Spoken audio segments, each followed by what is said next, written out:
आंबेगावच्या दिव्यांगांना मोठा दिलासा. तहसीलदार डॉक्टर सचिन वाघ यांच्याकडून तांत्रिक त्रुटींवर तातडीने पाऊल.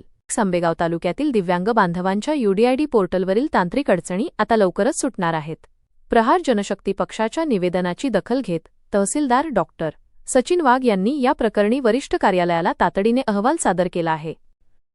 नमस्कार, मी जितेंद्र भालेराव, प्रहार संघटना तालुका अध्यक्ष. आजला वाघ साहेबांना आपण एक निवेदन दिले की जे दिव्यांग बांधवांचं आपलं यूडीआयडी कार्ड असतं, यूडीआयडी कार्डला 16 अंकी आणि 17 अंकी असे नंबर असतात. तर त्यामध्ये आत्ताच काही दिवसापूर्वी सरकारने आपल्या दिव्यांग सहाय्यक पोर्टल नावाचं पोर्टल चालू केलं. त्या पोर्टलमध्ये 16 अंकी नंबर यूडीआयडी क्रमांक तोच आपल्याला टाकण्यासाठी तिथं त्यांनी प्रावधान करून दिलं.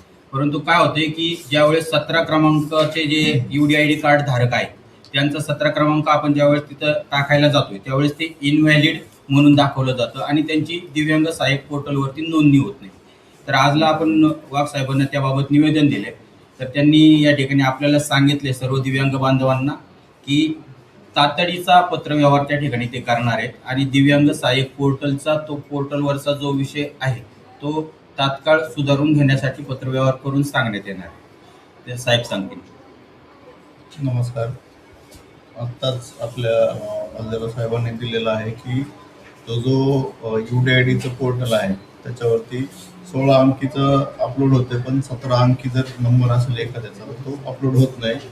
तर आत्ताच आपण माननीय जिल्हाधिकारी महोदय यांना आपण ते यांचं जे पत्र आलेलं आहे त्याच्या अनुषंगाने वरिष्ठ कार्यालयाला आपण ते आजच कळवूया.